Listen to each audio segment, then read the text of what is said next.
It's very rare that someone will see your ad or your product or service and then buy on the very first time. You may or may not have heard of this, but this is a very well-established rule that was first sort of thought about in the 1930s when it comes to the world of marketing and advertising, which is called the rule of 7. And what this basically states is that your potential customers need to see your ads or piece of content at least 7 times before they're ready to go through and make that purchase. And this is why it's so important that you have a very strong sales email funnel process in place. As we said, people aren't just going to see your piece of content or your ad the first time and then make that purchase. You need to take people through a journey in order for them to go through and buy your products or your services. This principle works for any business, but what I want to do right now is let's jump into a screen share so I can really break this down, how this works in the world of content creators. So anyone from online coaches through to course creators to anyone who's looking at building their own paid communities. And what we want to be focusing on here is that when we firstly get someone to go through and watch our YouTube video or see an ad, we then want them to go through and download a lead magnet. Then from there, they then enter in that sales funnel. Now for this sales funnel that I use, over the first 30-day period, they will get anywhere between 10 to 15 different emails. And then the beauty of this lead magnet system is that if they can find value in that lead magnet, they'll then go through and buy the course or join the community or coaching program that you're promoting. And what this is this is all part of my 6-figure funnel setup guide. And if you want to get free access to that full guide where I go through and not only explain how that works, but you can also access all of the emails that I use, which has been the foundation of my 7-figure business, all you need to do is to follow that link in the description below. All right, but before we go into some different parts of that email flow, what I really want to firstly focus on is that first step, the all-important step of getting someone to join the customer database so that you can then continue the communication with them. And that all comes through that first concept of every piece of content having a lead magnet. Now, I know the lead magnet is a really harsh way of saying it, but what you really need to understand for a successful lead magnet, it needs to be an equal exchange. And what I mean by that is that the viewer or the person seeing your ad is willingly happy to give you their email address because they're getting something of equal or greater value in return. And that could be a first-time purchase discount. And the way that you can structure this can be structured in quite a few different ways. The right way of doing this is by offering a first-time discount. So if they were to join your email database, they get a 25% discount code or whatever percentage you want to offer them. Or you could be giving them a valuable piece of teaching like a download, so like an ebook or a teaching guide. It could even be access to some different budgeting sheets or Google Sheets which go through different processes of how to complete things. Or it could be to join an exclusive program. For any of you that do any travel, a perfect example of this would be Booking.com's Genius program, where if you join into their database, you can get up to 10% or more discounts on different hotels. From those 3 examples I gave, they all function a different way, but they all achieve the same goal of getting the viewer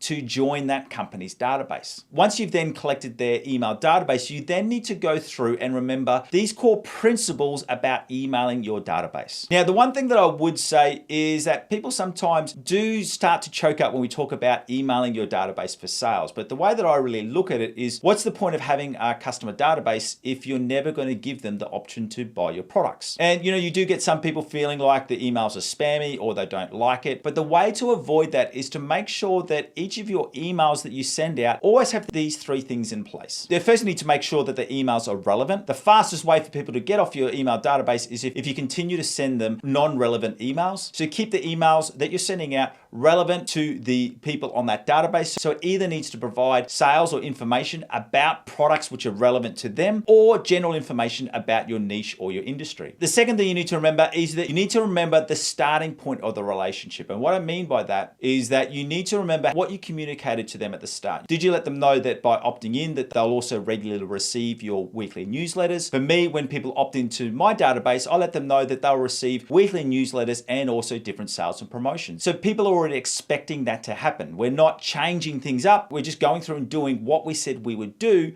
when they first sign up. And then thirdly is that you're not making it easy for people to exit your database. So for me, I make it super easy. If you want to stop getting emails from me, at the bottom of every email is you can click and unsubscribe and opt out. Obviously by law, this is required, but I like to make sure that it's highly visible and with larger fonts, because even if people don't want to unsubscribe, it is building another level of trust with my customer database by letting them know that if you want to opt out or stop receiving these emails, just press that button and then you'll never hear from me again. All right, so we've now got that established with the principles that you need to remember about respecting your database. And now let's start to really dive into the different types of emails that you need to include in a profitable email funnel. And for me, there's really 5 different types of emails that you would be including in a sales email flow. And the first one would be a welcome email. Now, I take my welcome emails a step further and actually let them know what else will be coming out through the week. So, when they first sign up, I let them know that, hey, this is the thing that you requested, but also keep an eye out on your inbox because I'm going to be emailing you over the next 7 days with some more information and more training. And that really pre-cues people and really lets them know to keep looking at their emails because I'm going to be sending you more emails. The second type of email is the extra bonus. And what this is about giving them something of value again, which they didn't actually ask for. And this is all about that principle of over delivering on the promise. When they sign up to my database, I gave them a promise that I would give them this training tool, but then I'm following up very, very quickly with giving them access to extra training. And that's really then setting up the relationship that we're over delivering on what we promised. The third type of email is actually a sales email. As I said, there's no point of having a sales email flow if you're not giving people the opportunity to buy. And generally what I'll do with my sales email, if we're running a time-sensitive discount, we'll let them know. Or if we're running a time-sensitive gift, we'll also let them know about how they can get that discounted offer or free gift. And then the fourth type of email is testimonial or authority marker emails. And what this is really about is giving some different product testimonials or some different authority markers in the way of different awards or different things that you may have achieved, which really help to build your own credibility. And then finally, the fifth type of email is generally what I send out is what I call reminder emails. And these are just really quickly pre-queue emails that I give in the last 24 hours of a sales period, just reminding everyone that, hey, if you still want to get this offer or this free gift, you've only got 12 hours or 6 hours or however many hours left to redeem that offer. And right now, so this makes further sense. Let's jump into a screen share so I can show you this in greater detail. Okay, so what I'm showing you here is some example email sales funnels. Now, this one is for a other business that we do, but it's the same principles that we can come through. And that's why you're seeing it's all about a Google Ads optimization checklist. Obviously, this other business that we have is all about teaching people Google Ads. But what you can see through here, it's the same strategy, is that we're offering them an opt-in thank you. Once they go through and get this free lead magnet, we then send them a thank you email and actually send them the actual tool that they requested. We then go through on the second day, so this is 24 hours after they've received that first bit of training, we're giving them a second round of bonus training. And this is the one that is actually not requested. So this is where we're over delivering. And then in this email flow, I actually gave them a secondary bonus training. So in the first 3 days, they've got 3 extra trainings and when they're only requested for 1. And then we go through and give them the sales and product information. Then there's the testimonials. Then we actually give 3 reminder emails in the last 24 hours. And this is just another one. This is an end of the month sale that we run every single month for new people who've joined our database. We go through and do an announcement of the limited sale, generally starting 7 days out. We then also go through and give some extra bonus training. We build out the course benefits, some different testimonials. We then double down on the sales course benefits. And the reason for that is because this one is more driven by a free gift or a discount. Then we go through and give some testimonials. And then once again, it's those 3 reminder emails over the last 24 hours. Now, remember, if you want some extra guidance in how I build out my sales funnels, including all the copies of all of those emails that I just showed you through, all you need to do is to follow that link in the description below and you can get access to my 6-figure funnel building kit. Thank you for joining me. My name is Aaron Young from 7-Figure Coaching. And if you've liked this video, could you also do me a huge favor and not only subscribe, but also turn on that notification bell so you never miss out when we release some new teaching right here on YouTube. And right now, if you'd like to increase your sales through data-driven principles that you need to include on your landing page, and this data comes from over 10,600 different user tests, I want you to go through and watch this video right here. See you next time.